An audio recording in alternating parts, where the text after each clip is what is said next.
proposé à la communauté internationale l'option de l'autonomie comme solution de sortie de crise pour le Sahara marocain. Et depuis cette date, il y a eu énormément de développement et d'évolution.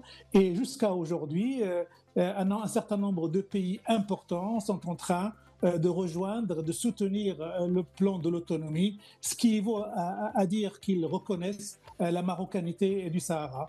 Alors après l'Amérique, après deux grands pays européens que sont la France et l'Espagne, voici venir le Royaume-Uni. Après la trahison du Ghana, c'est au tour du Royaume-Uni de suivre la danse. Le changement de la position du Royaume-Uni sur la question du Sahara occidental a officiellement suscité le regret d'Alger suite à l'annonce faite par le chef de la diplomatie britannique à propos du soutien de son pays au plan d'autonomie marocain pour ce territoire au statut contesté depuis près d'un demi-siècle. Lors de sa visite effectuée à Rabat, le secrétaire d'État britannique aux Affaires étrangères, du Commonwealth et du Développement, David Lammy, a exprimé dans la journée du 1er juin le soutien de son pays au plan d'autonomie proposé par le Maroc au territoire contesté du Sahara occidental. Cette annonce dénote un changement de la position traditionnelle du Royaume-Uni sur cette question qui rejoint les soutiens d'autres capitales européennes telles que Madrid ou Berlin ou encore Paris qui a carrément reconnu en 2024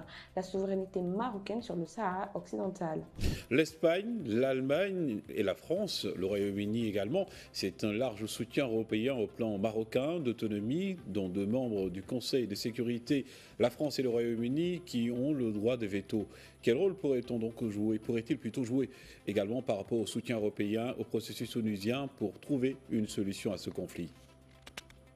Alors, il y a une importance majeure attendue de cette reconnaissance britannique à partir du moment où la Grande-Bretagne est un pays membre permanent des Nations Unies, c'est que cela va agir sur la rédaction des prochaines résolutions, notamment celles prévues en octobre, après le soutien américain, le soutien français. Voici venir le soutien britannique et forcément, on sentira la différence puisque la plupart des résolutions vont pointer de manière positive et exclusive l'option de l'autonomie comme unique solution pour sortir de cette crise et donc dire devant le monde entier et dire aussi devant notre voisin l'Algérie que dorénavant, il n'y a pas d'autre solution internationale envisagée par la communauté internationale que celle de l'autonomie. Le revirement de la position britannique a suscité une réaction immédiate d'Alger.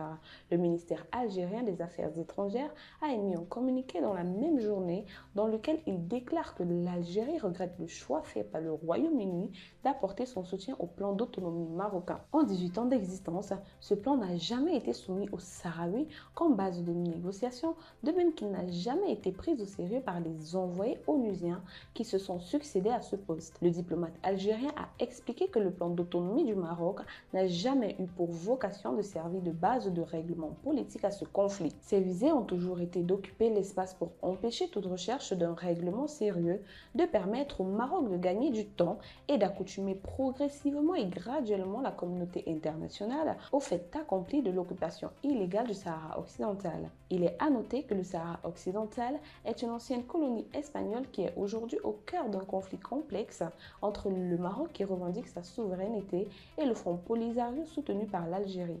En 1991, un cessez-le-feu avait été conclu dans ce territoire contesté et un référendum d'autodétermination devait être mis en place par la mission de l'ONU, MINURSO, mais ce vote n'a jamais vu le jour, malgré les appels réguliers des Nations Unies à une solution politique durable. Selon plusieurs observateurs, Londres cherche à renforcer ses relations commerciales et stratégiques avec Rabat dans le cadre de sa politique post-Brexit. Le Maroc, à son tour, partenaire clé en Afrique du Nord, représente un point d'ancrage stable dans une région marquée par des tensions croissantes. À travers ce soutien diplomatique, le Royaume-Uni semble vouloir consolider ses liens avec un allié stratégique sur les plans économiques, sécuritaires et migratoires dans une logique de realpolitik assumée. En réaction, Le Front Polisario a également exprimé son indignation face à cette évolution de la position britannique, accusant Londres de trahir les principes de décolonisation et de céder aux pressions économiques au détriment des droits inaliénables du peuple sahraoui. Dans un communiqué publié le 3 juin, le mouvement indépendantiste sahraoui a appelé les Nations Unies à réaffirmer leur rôle central dans le processus de paix.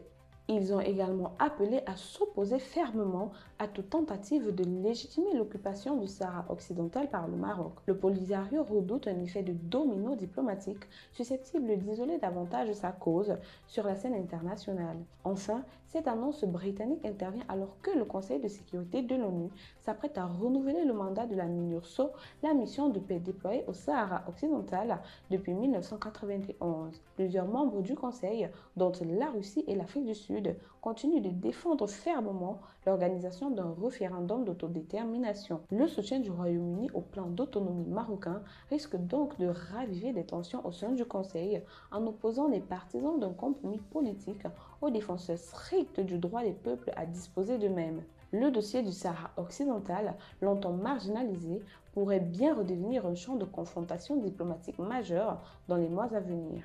Pour plus de contenu sur l'actualité africaine, suivez-nous sur le réseau social africain Diba World et sur toutes nos autres plateformes. Tous les liens sont disponibles dans la bio.